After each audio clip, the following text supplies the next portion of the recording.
Welcome to Kenpo University. My name's Al Babinick and I'm your instructor. Reading. A good definition of reading is the ability to recognize a telegraph or improper motion from the opponent.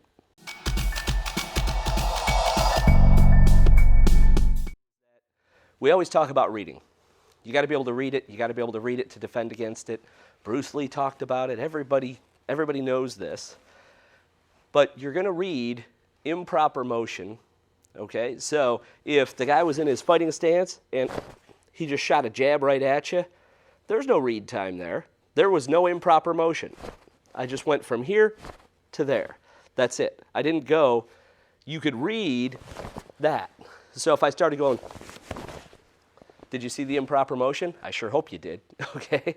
And improper motion is always breaking a rule of some sort, all right? Usually it's chambering as a separate motion. But if the guy just comes in with a straight jab, there's no reading that. That's just getting hit. But if he came in like that, you could read that. It gives you a little bit of time to be able to see what that guy's doing and then react to it and say, oh, he's going to punch me, okay? Or if the guy starts like messing with his leg or something like that, and you could tell, oh, he's going to throw a kick at me, then you can read it. And most of the time, we always want a two-step read if you can get it, all right? If you can get it. So if I was facing this way, and there's a guy right in front of me, and we're having words, right? And he pushes me, I push him back, and he's right in front of me. If I know pushes are coming, if I see his hands coming up, all right, and I already pushed him and he pushed me, I can read that attack and do whatever technique I want to do, okay, as I'm going through. So, but that first time he pushed me, if his hands were here and he just went bam, you're not going to see that coming very much. You're not going to be able to read that, okay? So what you want to do is if you think you're going to be in a fight, you want to give yourself read time. And a lot of time, that equates to distance. So the further he has to move, the more time you have to read. And I'm going to use the other example a little bit here. So if I'm in my fighting stance, this only moves that far, from here to there. That's not much read time. That's about that much read time, right? And you're already hit by that. Whereas if I did this and try to knock your head off, you have all that read time, all this read time, all that read time. So when people wind up or chambers a separate motion, then if you do it, you're giving them read time. When they do it, they're giving us read time. So, but you see, the further something has to travel, the bigger chance you're going to have of doing something about it.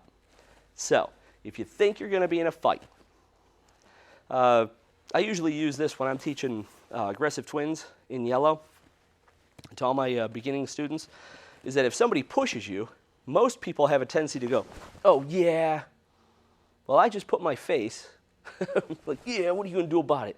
Well, he's going to punch me in the face because that's the closest thing to him, you know? And so you don't want to do that. You want to give yourself or buy some read time. So when he pushes you, go, hey, hey, hey, hey, what's your problem, man? And now I'm back here, I got my hands up, I look innocent. So if you notice, if I put my hands like this, hey, hey, hey, what are you doing? And my hands are out, I'm just going to turn sideways so you can see. See where they're at? They look innocent enough, right? But I could block anything I want from right there. So if I have my hands on me, can't do it. If I have my hands out here, they're too far away now. So you want to get your hands back here. Hey, hey, hey. Oh, and sorry, I forgot. If I'm doing this, I look all innocent like, hey, I don't want to fight you. As soon as I step back just a little bit and my hands go from this, even if I step back short, it's like, hey, it looks like I'm ready to fight or I want to fight, you know? So you got to be careful on that. But you want to step back a bit to get more distance so that you can read what's coming at you.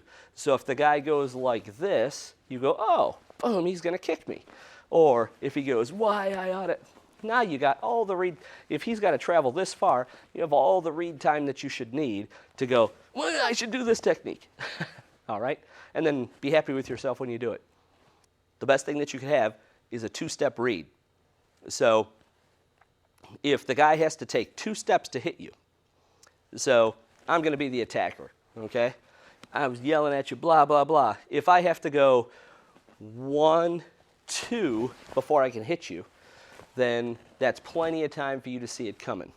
If I could just go pop and hit you, you see I didn't telegraph anything, I just hit, you're probably going to get hit. So that's why we do everything that we possibly can to use economy of motion, not waste anything, keep facing our attacker, and don't do improper motion like checking or cocking as a separate motion. That's why we do everything to get rid of all that telegraphing, so that when we're fighting people, they can't read it. They can't see what's coming at them because it's fast and furious, okay? And hard, by the way. It's more important that you're hitting people hard than fast, but different video. And we want to create some distance, and that gives us the ability to read. So try it out sometime. When you're doing your push techniques or whatever, don't just go, I'm going to push you. Ready? Yes, good, go. And push.